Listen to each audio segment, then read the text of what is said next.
fellow chess players, if you enjoy football, then this is the game for you, because we're about to enjoy Artemiev's wild queen chase against Mamedyarov, one of the world's top chess players in the Tile Arena Elite Chess 2021, where this queen gets kicked all around like a soccer ball. So let's see how this game played out. It was d4, d5, c4, and maybe Mamedyarov was inspired by copycat chess, because he now played the move of c5, saying, if you can hit me in the center, I can hit you in the center too. Artemiev played c takes d5, luring that black queen into the open with queen takes d5. White defended the pawn with knight to f3. And after c takes d4, here is where we get to use a little magic trick, and it's where the queen starts to get kicked around like a football. What Artemiev did is he played the move of knight to c3. And nice thing about knight c3 is that if you take the knight, well, then there is queen takes queen after, as you can see here. So the black queen has to move a second time, much like in the Scandinavian, with queen to a5. Knight takes d4. And after knight f6, Artemiev came up with a move that is almost a novelty in this position, where often I've played moves like g3 and gone for a Catalan approach as white. But Artemiev played the move of a3, a very prophylactic move. And the idea is that after the move e5, which Mamedyarov played, Artemiev brought the knight back. And a really instructive point is that now that you've played the move a3, you're not having to worry about the pin with bishop b4, which can be often an annoying move if you had gone for the g3 plan, let's say. So white can now play a lot more aggressively as a result. And what do you think is the main weak square in black's position at the moment, just out of interest? Well, if your answer is that d5 was the main weakness, you're absolutely right. The reason is that this square can't be covered by a pawn anymore, and by playing bishop to g5, white is ready to jump in and get this very beautiful d5 outpost for the knight. Black played the move bishop e6, trying to stop that. Here I probably would have just taken and doubled the pawns immediately, and just gone e4 and just developed kingside. Because once those pawns get doubled, it's going to be hard for black to find a safe spot for the king. In the game, Artemiev played rook c1 first, and after the move knight c6, then he took with takes and takes. And this is probably a better version for black, because rook c1 doesn't really help you get your king castled, and black can also try to make some threats as well with his dynamic piece play. So that's why Artemiev said, well, it's time for me to attack first, and he continued to kick the black queen around with knight d5. Now, this is only going to be the fourth move of the black queen, because you don't really want to trade on d5, because when you do that, you're going to give up your bishop pair, and black has some very clear weaknesses on the light squares. So the move queen d8 was the correct move played in the game. And after e4, maybe Mamedyarov forgot about the Sveshnikov. For those who don't know, the Sveshnikov is a line in the open Sicilian, where you push your pawn to e5, and you often get these doubled f-pawns, but in return you get to attack the center with f5. I think that's what black should have done here, because it allows you to chip away at the defender of the knight, where if your opponent has a really good piece or pawn, but it's really hard to get at it, then sort of looking for a way to kind of attack the defender can be a good way to undermine their position. Because you don't really want to take the pawn, because then the knight on d5 will not be defended enough times. But otherwise, black can take this pawn and actually have a pretty good center. So this is how black should have played it. Instead, he played the move bishop h6 first. And after the rook c3 rook lift, he then played the move f5. But as we'll see, this makes a big difference here. And the big difference is that basically black is more exposed to tactics, is the hint that I'm going to give, in case you want to try and find this move yourself for white. So Artemiev said, well, maybe I can't trust the queen, but perhaps I can kick some of the other pieces around like soccer balls. So he played the move knight to c5 here, hitting the bishop, but also hitting the pawn on d7. So that if black were to play, let's say, f takes e4, well, then we can just play knight takes e6, and, well, if f e6, we go queen h5. A very important intermediate check, where we are forking the king and bishop. The black king's then forced into the open with king d7, and you can kind of just build up the attack there.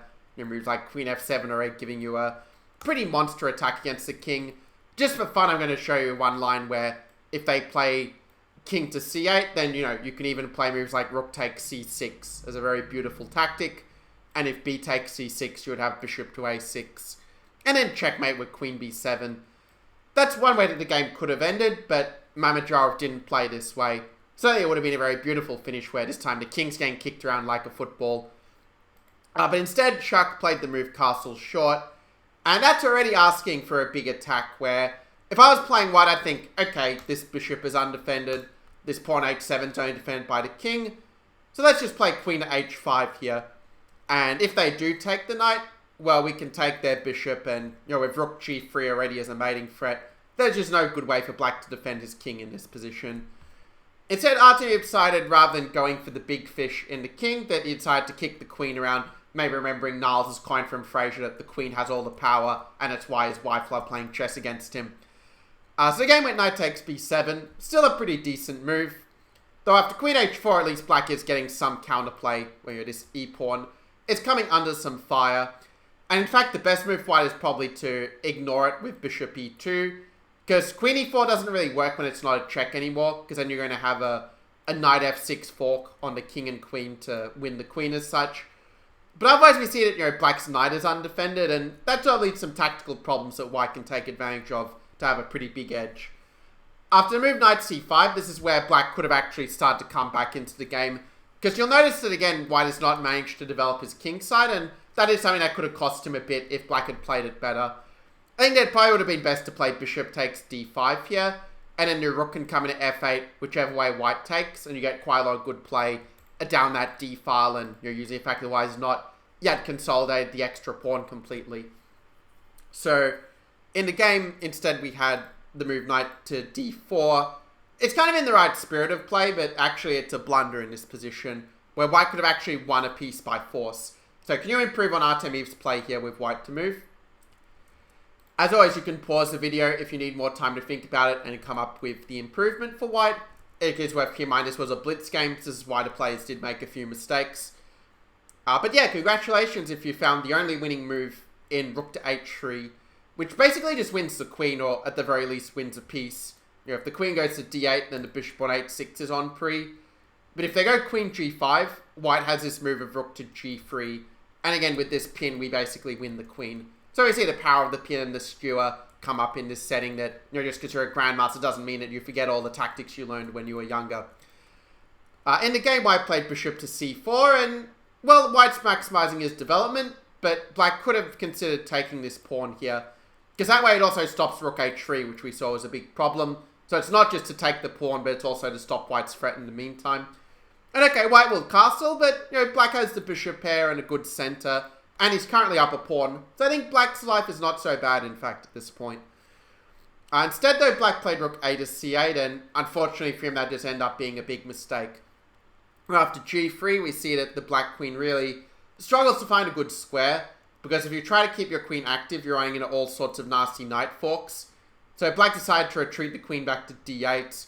But then again, we see the queen soon get kicked around like a football by Artemiev, where maybe this is why, Carlsen is such a great football player, because the similarities between chess and football are not as different as we had previously thought in terms of mastering both skills. Well, white played the move knight b7, kicking the black queen around. And the black queen doesn't really have a good square, in fact, because let's say you put your queen on g5. Well, then white can play a move like f4. And the problem is your queen doesn't really have a good square, because if you go back to, say, g7, well, then you're running into knight e7 forks, and that's going to be a big problem. But the problem is if you take the pawn, then you're leaving the knight on pre, and that's not really a good outcome for black either here. So, since queen d7 also fails to the knight f6 fork, which has been a constant theme in this game, Mamedyarov played bishop d5, but after knight takes d8, I thought he might have tried to move like bishop takes c4 and try to at least get two minor pieces, and try to keep the king in the center for some swindling chances. But instead he played bishop takes e4, which strikes me as more of a crazy house move than a chess move. And after the move knight takes f7, Mamedyarov resigned, because there is the threat, to play knight takes h6 and to start taking a lot of the black pieces with check. But if you were to play rook takes f7, then, bishop f7, and we see that black is just losing all his pieces. This is not palatable for black whatsoever. So yeah, that's how Artemiev was able to go on a wild queen chase, kicking the black queen around like a football, until eventually the queen was captured and white won the game. As always, make sure to leave a comment with your feedback and thoughts on the video, show a like with your appreciation, and consider subscribing for more of my Grandmaster training videos as I share them. If you enjoyed learning about calculation techniques like what I shared here, check out my How to Win at Chess course in the description below. So I'll see you in the next video, dear students.